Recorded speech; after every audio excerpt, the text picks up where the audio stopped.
bem, meus queridos. A gente viu até agora, então, a base da política da República Oligárquica. A gente vai ver mais coisas, vai ver algumas especificidades, alguns acontecimentos, mas a essência está ali. Vamos falar dessa mesma forma da essência da economia da República Oligárquica. Beleza? A gente já viu que é uma oligarquia. Se você não lembra o que é uma oligarquia, você pode ver lá nosso vídeo de Império Romano, mas que oligos, poucos, arquia, poder, poder de poucos. Essa oligarquia, então, ela vai defender o modelo agroexportador, como a gente está vendo. E como é que ela vai fazer isso? Nesse período, aí finalzinho do século XIX, comecinho do século XX, o Brasil tem dois grandes produtos de exportação. Um você já sabe, que é o café. O outro, que se fala um pouco menos, mas foi muito importante, a borracha. Então, a gente vai ter uma política econômica voltada para a exportação desses dois itens, que são muito lucrativos.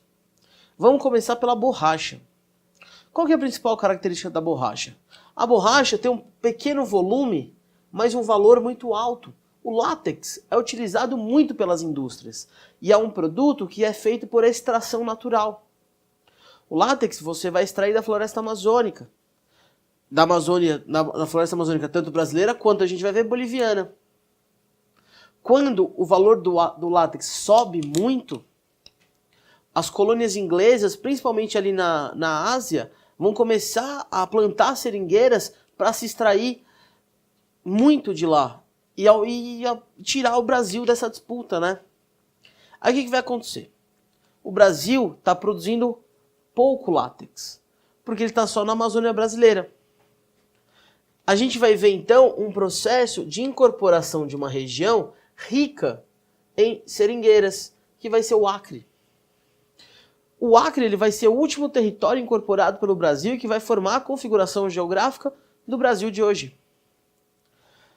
O Acre era uma região ocupada por seringueiros brasileiros.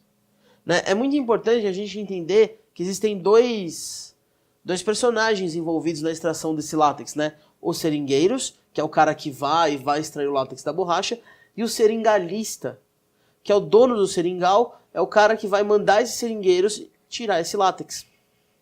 A região, então, que pertencia à Bolívia, a região do Acre, era ocupada por seringueiros brasileiros. Isso vai dar alguns conflitos muito pesados na região, inclusive da Bolívia mandando soldados e os seringueiros expulsando esses soldados de lá. E qual que é a maior treta? A Bolívia tinha cedido a exploração de látex daquela região para uma empresa americana, a Bolivian Syndicate. Isso vai criar um impasse muito complicado. A Bolívia quer que esses seringueiros brasileiros vão embora, mas o presidente do Brasil não quer que eles saiam de lá. O que ele vai fazer então? Ele vai mandar as tropas brasileiras ocuparem o Acre e vai dar um ultimato para a Bolívia. Ou a gente faz um acordo e vocês dão o Acre para a gente, ou a gente vai ter um conflito. Mediando esse acordo, a gente vai chegar no chamado Tratado de Petrópolis, que vai fazer o seguinte: o Acre vai ser comprado pelo Brasil da Bolívia por 2 milhões de libras. Além disso, o Brasil se compromete a criar uma estrada de ferro chamada Madeira-Mamoré, que vai permitir que a Bolívia chegue até o rio Amazonas e de lá consiga levar seus produtos até o porto de Belém. E a empresa americana, a Bolivian Syndicate? O Brasil vai pagar 110 mil libras para ela e ela vai sair da jogada. Aí você vai falar para mim o seguinte: mas professor, os caras compraram o Acre, né? O Acre não tem nada. Não, o Acre tem um monte de coisa. É você que aqui do Sul tem uma porrada de preconceito com o pessoal do Acre. O pessoal que tá vendo aí a gente do Acre, a gente vocês são 10. Se liga. O Acre vai gerar um lucro muito grande para o Brasil por conta da borracha, que vai colocar o Brasil num período conhecido como Belle Époque. A Bela Época. Vocês viram isso no vídeo com a professora Giovana, quando falou da Belle Époque europeia. A Belle Époque vai ter a Belle Époque amazonense, que vai ser, né, representada pela reforma das cidades de Manaus e Belém, que vão enriquecer muito essa borracha, e pela reforma da cidade do Rio de Janeiro, que a gente vai ver que vai trazer um conflito por conta de uma série de políticas, enfim, que a gente vai conversar depois, beleza? E com isso a gente incorpora o Acre. E o café? Qual a situação do café nesse momento? O café está sendo produzido num volume muito alto, mas num valor muito baixo. As sacas de café estão sendo desvalorizadas, por conta de uma superprodução, ou seja, a gente está vendo que está se produzindo muito café, muito mais do que o mercado consumidor consegue absorver, e por conta de uma crise econômica, né, a nível mundial. O que o Brasil vai fazer então? O Brasil vai fazer uma política de valorização desse café. E para conseguir essa política, o Brasil precisa primeiro estabilizar suas finanças. Qual que é a principal característica da economia brasileira nesse momento? Dívida externa. Desde ali do Dom Pedro I, a gente vai acumulando dívidas e mais dívidas e mais dívidas e juros da dívida e juros dos juros da dívida e vai cada vez dever mais, principalmente para os banqueiros ingleses e para os banqueiros americanos, mas principalmente os ingleses, tá? E aí a gente vai ter o segundo presidente do Brasil, que é o Campos Salles. O Campos Salles que era um cara que falava, por exemplo, que a política tinha que ser privilégio das elites, que só as elites podiam exercer cargos políticos. E ele vai se propor a uma série de medidas econômicas para superar esse desequilíbrio, né? Essa crise econômica, essa crise financeira que o Brasil está. Vamos lembrar que é no governo do Campos Salles que surge, né, a política dos governadores, que a gente viu agora há pouco.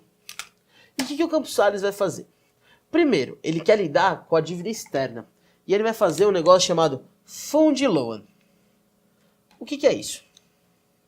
Primeiro, as elites viam a crise principalmente como uma má administração dessa dívida do que como os resquícios de uma economia colonial. Hoje em dia a gente entende que essa crise é causada por causa disso aqui, por causa da manutenção de um modelo agroexportador que privilegia só as elites brasileiras. Mas eles enxergavam dessa forma. Então todas as políticas econômicas do Campos Salles vão ser pautadas por essa visão, que tem que resolver o problema da dívida pública. Da dívida externa, desculpa. O que ele vai fazer? O Fond Loan é a renegociação da dívida. Ele vai suspender o pagamento de juros por 3 anos. Ele vai adiar o pagamento das prestações da dívida por 13 anos. Esses 3 anos sem pagar juros, mas esses 13 anos sem pagar as prestações da dívida, vão gerar uma nova dívida externa. Essa dívida externa vai começar a ser paga em 1911 e tem 63 anos para ser concluída, para terminar de pagar. Na prática, o que ele faz? Ele vai pegar o problema, ele vai amassar e vai jogar para longe. É tipo você quando usa o cartão de crédito, né? Você tá sem grana, está todo mundo ali ferrado, o que você faz? Passo no cartão, o meu eu do futuro vai resolver. Pro Campos Salles foi a mesma coisa. O Brasil do futuro vai lidar com isso, não eu. E ele garante que o governo dele não tenha que lidar com a dívida externa. Isso é um absurdo, né? E como é que isso pôde ser aprovado? Como é que os caras deixaram que isso acontecesse? Política dos governadores. Ele garantiu um congresso que apoiava ele e tomou essas medidas econômicas. Para superar a inflação, ele vai retirar de circulação papel moeda. O excesso de papel moeda gera a desvalorização dela, que faz aumentar a inflação. O que a gente faz? A gente retira papel moeda de circulação. Só que vai faltar o quê? Vai faltar dinheiro. Tanto para as indústrias quanto para o comércio, para as pessoas comuns. Vai ter um empobrecimento dessas pessoas porque vai faltar dinheiro em circulação mesmo. Para equilibrar as contas públicas, ele vai cortar gastos, vai demitir gente, vai suspender a obra pública, vai gerar desemprego e vai aumentar os impostos. É muito importante vocês perceberem que tudo isso aqui é pensado numa economia para quem, né? Para as elites. A camada mais pobre da população e até a própria camada média vão ficar excluídos desse processo e vão pagar o pato. Né? Mentira, não vão pagar o pato. Mas eles vão ser prejudicados por conta de uma política que quer privilegiar as elites. Isso é muito complicado. E aí, a maior política de valorização do café vai ser o chamado Convênio de Taubaté, que a gente vai ver agora. Muito bem, pessoal. E esse último, né, elemento da valorização do café, Convênio de Taubaté. Vocês vão lembrar de tudo que a gente já conversou, tá? Vocês vão lembrar do Fundo Loan, da política de valorização, das medidas feitas pelo Campos Salles no Fundo Loan e como isso vai ser contraditório, né, agora na sequência. Que situação a gente tem para a assinatura do convênio de Taubaté? Acúmulo de café. A produção de café tem crescido muito e o mercado consumidor não acompanha. Quando você tem muita oferta de produto e pouca procura, o que acontece com o valor dele dentro do liberalismo? Cai. Pra vocês terem noção, entre a transição do século XIX para o século XX, o valor do café diminuiu 60%, pelo menos. Isso vai fazer com que os governadores dos estados de São Paulo, Rio de Janeiro e Minas Gerais, os estados maiores produtores de café, se reúnam na cidade de Taubaté e assinem um convênio, chamado Convênio de Taubaté, onde eles vão primeiro oferecer para o governo federal, que vai recusar, e aí eles vão assumir esse compromisso, de comprar o excedente de café. Ou seja, o que eles vão fazer? Para garantir um valor alto da saca de café, eles vão comprar esse café em excesso, para estabilizar o valor dele, manter o valor da saca lá alto, para garantir que os cafeicultores lucrem com esse café. Esse excedente de café comprado ele vai ser armazenado, vai se formar um estoque, que vai ser vendido quando por algum motivo a produção de café caia. Aí você vai virar para mim e falar, pô, faz até sentido, os caras devem proteger o maior produto de exportação. E aí eles vão fazer isso, né? Vai ser temporário e depois vai estabilizar as coisas, né? Só que não. Tendo a garantia de que o governo vai comprar esse excedente, os cafeicultores não vão parar de produzir. Na verdade, eles vão aumentar a produção. Porque eles sabem que esse café vai ser comprado. Tanto no mercado externo quanto no mercado interno, porque o Estado vai comprar esse café. Como é que esses 3 estados vão garantir a compra desse café? Vão pegar empréstimos. Os estados têm autonomia para pedir empréstimos por eles mesmos. Em 1907, a responsabilidade do convênio de Taubaté vai passar para o governo federal, que vai assumir todo esse modelo, inclusive os empréstimos necessários para comprar esse excedente de café. A longo prazo, a gente vai ver que essa política vai trazer uma série de problemas. Essa política vai continuar existindo até 1929, ou seja, quase 30 anos de convênio de Taubaté. O que a gente vai ter? Primeiro, emissão de papel moeda. Aquele papel moeda que o Campos Salles tirou de circulação com o Fundo Loan vai ser novamente emitido para você garantir, né, lastro para estocar esse café, para comprar esse café, que vai aumentar a inflação. Esse modelo vai aumentar muito a dívida externa, muito, em pouquíssimo tempo. Vai ser pego muito dinheiro emprestado lá fora para comprar esse excedente. Esse excedente vai ser tão grande que vai começar a ser jogado fora, porque vai estragar, café perecível, né?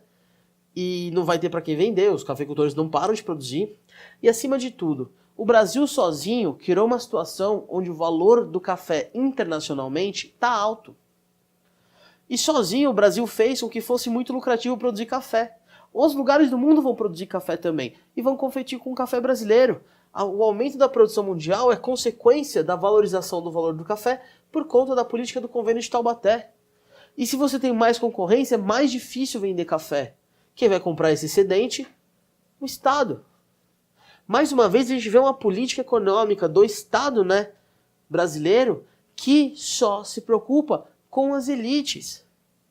Pra vocês terem noção, esse modelo aqui só vai ruir, só vai explodir por causa da crise de 29. Que vocês vão ver nas aulas que vocês viram, estão vendo, nas aulas de geral com a professora Giovana. Esse é o modelo político-econômico do Brasil que a gente tem visto até então, no Brasil oligárquico. Beleza? No nosso próximo vídeo, a gente vai dar uma olhadinha nas consequências disso para a população mais pobre, nas chamadas revoltas populares, e depois a gente vai conversar sobre o declínio dessa república oligárquica. Beleza? Galera, espero que vocês tenham curtido o vídeo. A gente se vê no nosso próximo vídeo. Não se esquece, dá like no vídeo, se inscreve no canal, compartilha com os amigos, e é nóis. Até mais.